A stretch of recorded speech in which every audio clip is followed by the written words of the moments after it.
Hi everyone, I am श्रुति।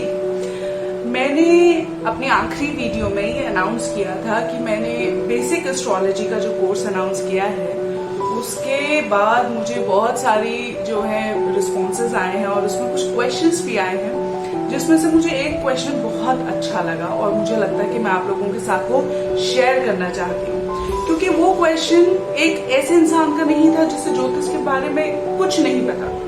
वो एक ऐसे इंसान का था जो ज्योतिष में बहुत दिलचस्पी रखते हैं। उनको ये भी पता है कि ये लग्न लॉर्ड है और अगर ये लग्न लॉर्ड 8th में जाके बैठ जाए या 12th का 8th में हो और 6 से कनेक्ट हो रहा हो तो इसका क्या प्रभाव होगा।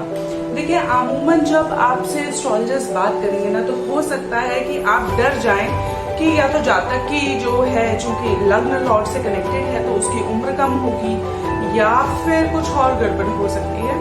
लेकिन मुझे लगता है कि एक क्लैरिटी होनी चाहिए कि अक्सर हमने देखा है कि जो बहुत बार ग्रह लगते हैं दशाओं में और भाव में जिसमें बैठते हैं, उसके बाद भी वो रिजल्ट्स नहीं आते जो हमने सोचे थे।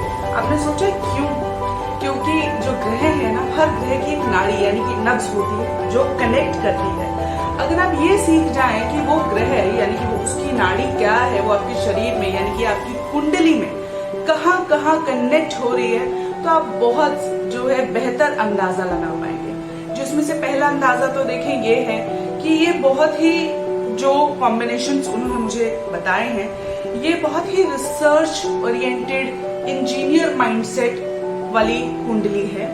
और ये जो इंजीनियर माइंडसेट होता है या रिसर्च माइंडसेट होता है, स्पेशली अगर वो 6, 8, 12 से जुड़ जाए, तो अमूमन इन जनरल, चूंकि ये जनरल सवाल है, ये जातक या तो शेयर मार्केट, गैम्बलिंग, पॉलिटिक्स या ब्लैक मैजिक, ऑकल्ट में बहुत ज्यादा या स्पिरिचुअलिटी में विश्वास रखने वाला जो है इंसान हो सकता है। इसके बाद ये डिपेंड करता है, लेकिन चूंकि ऐसे तो बहुत सारी कुंडलियां हैं, आप कैसे कह देंगे, तो ये डिपेंड करता है कि इंसान के कुंडली में प्रोमिसेस क्या क्या थे, उसकी दशा कौन सी चल रही थी, उसके अलावा वो प्लैनेट कौन सा है।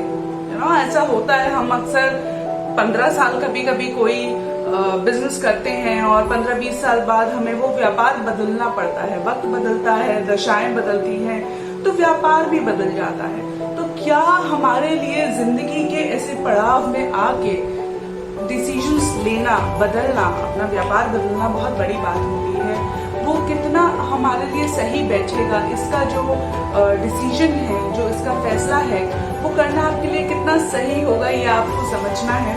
और मुझे लगता है कि ये ज्योतिष के इस एस्ट्रोलॉजी, बेसिक एस्ट्रोलॉजी कोर्स में आपको बिल्कुल बखूबी समझ आएगा।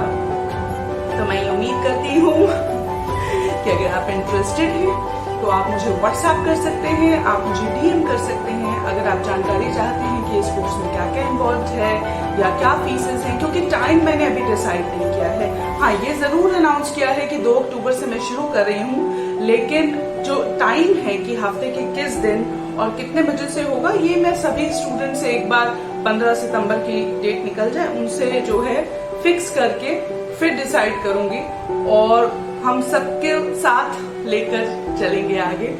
तो आप मुझे लेकिन और सवाल पूछते रहें ताकि मुझे वीडियोस बनाने के आइडियाज आते रहें और मैं आपसे बात करती रहूं।